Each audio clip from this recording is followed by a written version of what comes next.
हिमाचल प्रदेश के धर्मशाला से एक परिवार की चिंता अब राष्ट्रीय स्तर तक पहुंच चुकी है।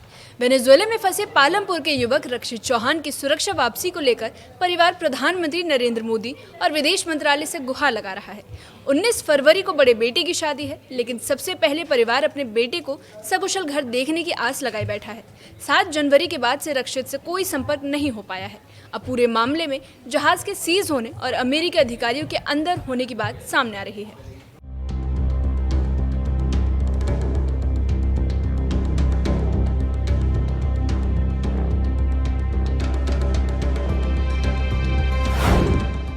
हिमाचल प्रदेश के पालमपुर निवासी रक्षित चौहान वेनेजुएला में फंसे हुए हैं।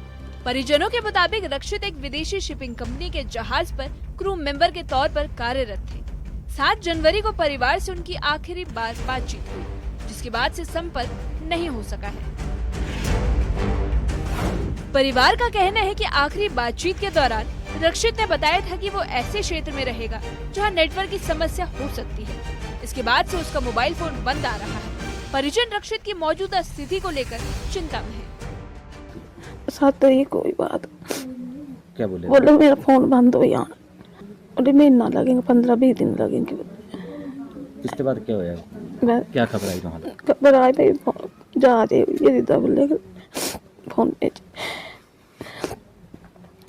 क्या उम्मीद लग गई है? जल्दी घर पहुँचना चाहिए। रक्षित के बड़े भाई राहुल चौहान के अनुसार उन्हें बाद में जानकारी मिली कि जिस जहाज में रक्षित सवार थे उसे सीज कर लिया गया है। परिवार को बताया गया है कि ये जहाज फिलहाल यूएस अधिकारियों के अधीन है। इसी जहाज पर केरला और गोवा के 2 अन्य भारतीय नागरिक भी क्रू मेंबर बताए जा रहे हैं। अगस्त 25 में वो इस बार सेलिंग में गया था। देन रेगुलर उनसे बात होती रहती थी। लास्ट हमारी बात हुई है 7 जनवरी 26 में, जहाँ पे उन्होंने बताया था कि कुछ टाइम के लिए उनकी कॉल नहीं आएगी। रीज़न बीइंग वो ऐसी रूट में है जहाँ पे सिग्नल का इशू है, जिस वजह से उन्होंने बताया था कि कॉल्स हमारी बात नहीं हो पाएगी। लेकिन फिर कुछ दिन के बाद पता लगा कि एक रशियन ऑयल टैंकर है जिसको यूएस गवर्नमेंट ने सीज़ किया है। तो उसके बाद हमें पता लगा कि ये उसी टैंकर का क्रू मेंबर था। रक्षित के परिजनों ने प्रधानमंत्री और विदेश मंत्री से हस्तक्षेप की मांग की है और सभी भारतीय क्रू मेंबर्स की सुरक्षित रिहाई की अपील की है। परिवार का कहना है कि अब तक उन्हें आधिकारिक रूप से रक्षित की स्थिति की कोई पुष्टि नहीं मिली है। रक्षित के पिता रंजीत सिंह के अनुसार रक्षित 1 अगस्त 2025 को काम के सिलसिले में विदेश गया था और उसने एक रूसी कंपनी का जहाज ज्वाइन किया था। 4 से 5 महीने बाद कंपनी ने उसे वेनेजुएला से तेल लाने के लिए भेजा था।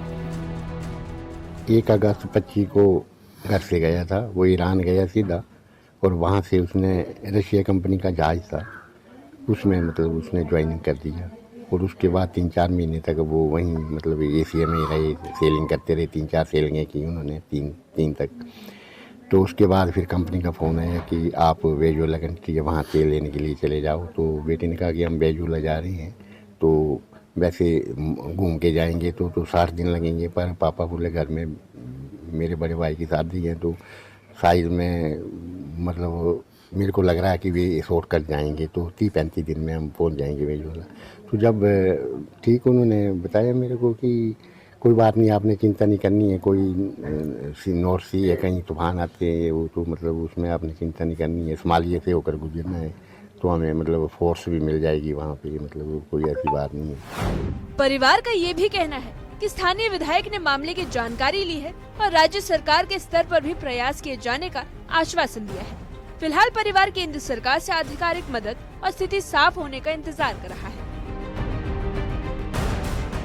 रक्षित चौहान की मां रीता, पिता रंजीत सिंह और भाई राहुल चौहान लगातार प्रशासन और जनप्रतिनिधियों के संपर्क में हैं।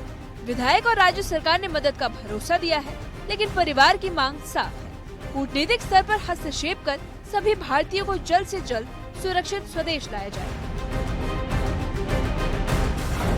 न्यूज़ 18 के लिए धर्मशाला से विचित्र शर्मा की रिपोर्ट। रक्षित चौहान की मां रीता, पिता रंजीत सिंह और भाई राहुल चौहान लगातार प्रशासन और जनप्रतिनिधियों से संपर्क में है। परिवार का कहना है कि रक्षित जिस जहाज पर क्रू मेंबर था उसमें अन्य भारतीय युवक भी सवार हैं। विधायक और राज्य सरकार ने मदद का भरोसा दिया है, लेकिन परिवार की मांग साफ है कि कूटनीतिक स्तर पर हस्तक्षेप कर सभी भारतीयों को जल्द सुरक्षित स्वदेश लाया जाए ताकि शादी की खुशियां मातम में न बदलें।